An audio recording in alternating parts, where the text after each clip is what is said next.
Why do you work? Is it because you enjoy what you do? Is it because it gives you a sense of satisfaction? Or is it just because you need the paycheck? Well, what if you had $100 million in your bank account? Would you continue to work at the same place you are now? How much different would your life look? Have you ever thought deeply before about these questions?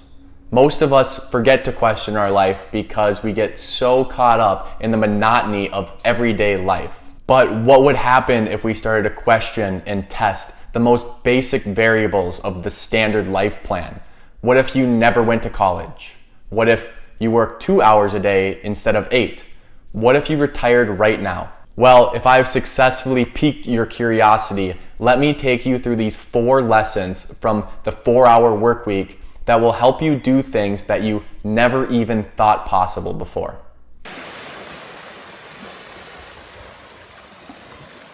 The start of every great accomplishment is first defining what it actually is that you want to accomplish. But it's not quite as simple as just thinking of the things that you want to do in your life or even writing them down on a piece of paper.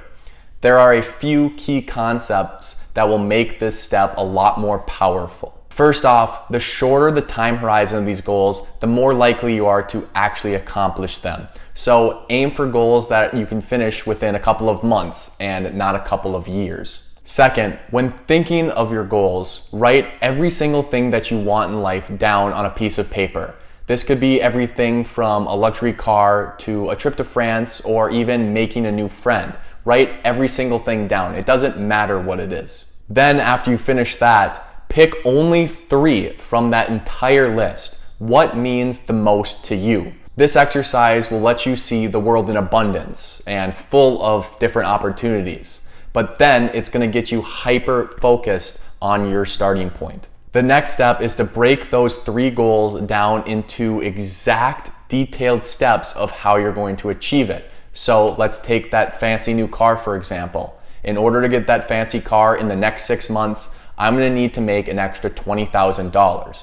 Therefore, I'm going to need to make more money at work. So I'm going to ask for a raise, or I'm going to make a few more sales, or I might have to get a part-time job on the side. You see, having narrow goals and specific steps on how to achieve those is not the entire battle, but it sure as hell is the best place to start.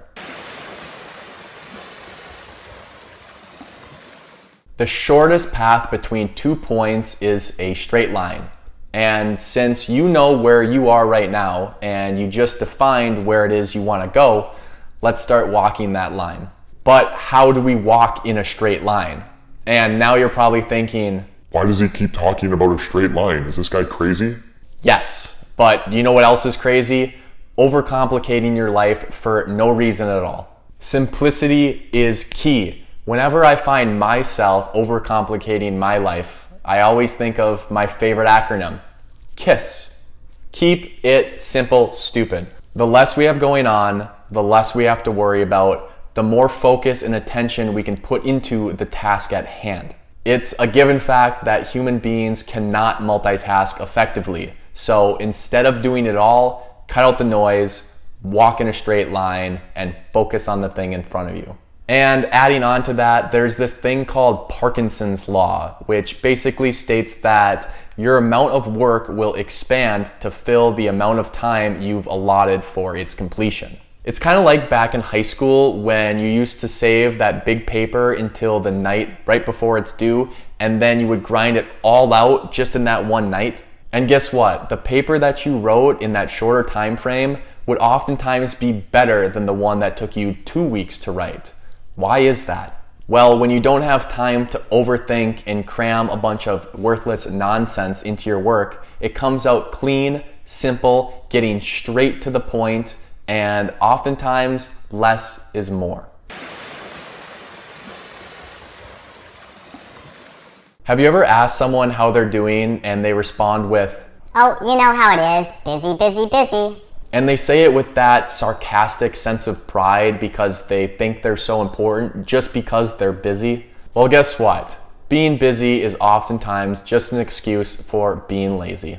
So instead of being busy, ask yourself, if I had to eliminate 1/2 of everything that I do in a day and keep my financial and well-being losses to a minimum, what would I eliminate?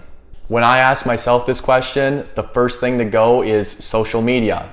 Then the next would be video games, and so on and so forth. For you, it could be pointless meetings or an afternoon nap. Whatever your vices are, realize that you have them and try to make a conscious effort in order to minimize them or even flat out eliminate them from your daily routine. Next, ask yourself this 3 times a day. Am I inventing things to do in order to avoid what's important? In other words, am I letting small, unimportant tasks get in the way of my goals? I promise you, you don't have to check your email every hour, and you don't have to work on that small side project that probably won't add anything to your life anyway. Focus on the big ticket items. Focus on the things that will change your life for the better, and forget about all of the rest because it's probably not that important anyway. If there is one piece of advice in this world that has helped me out the most with gaining confidence, it's gotta be this one. Anytime there's an opportunity for you to make a decision or throw out your opinion on a question, just do it. So many people are scared of this because they don't know if their idea is good or they're scared of being viewed as bossy or mean. Have you ever been in a situation like this? Where should we go out to eat tonight? Oh, I don't know. What were you thinking? I'm not sure what I want. What are the options? I don't know what's around here. Do you know what's close? I don't know. I'm not good at making decisions. Like, please stop that. It's not only a huge waste of time, but it is cringy as hell. Next time you're in one of these situations, whether it be in a social setting or a professional setting, just make a decision for the group and then see what everybody else thinks afterwards. Instead of the, I don't know, what do you think? You should just say, I think we should do this. What do you guys think? Practice making decisions and it will slowly become easier for you over time. You'll start to see your base level of confidence start to rise and people will naturally start to view you as a leader. Okay, well, those were the 4 lessons that I've learned from the 4-Hour Workweek. If you guys want to pick up your own copy of the book, I'll throw a link down in the description. It was a pretty good read, so I recommend you guys go check it out. But that's gonna do it for me here today. Before you guys click off this video, if you liked it and you think I earned it, please leave a like or maybe even subscribe down below. It means the world to me. Y'all are the best. But that's all I got. Hope you guys have a great day and get out of here.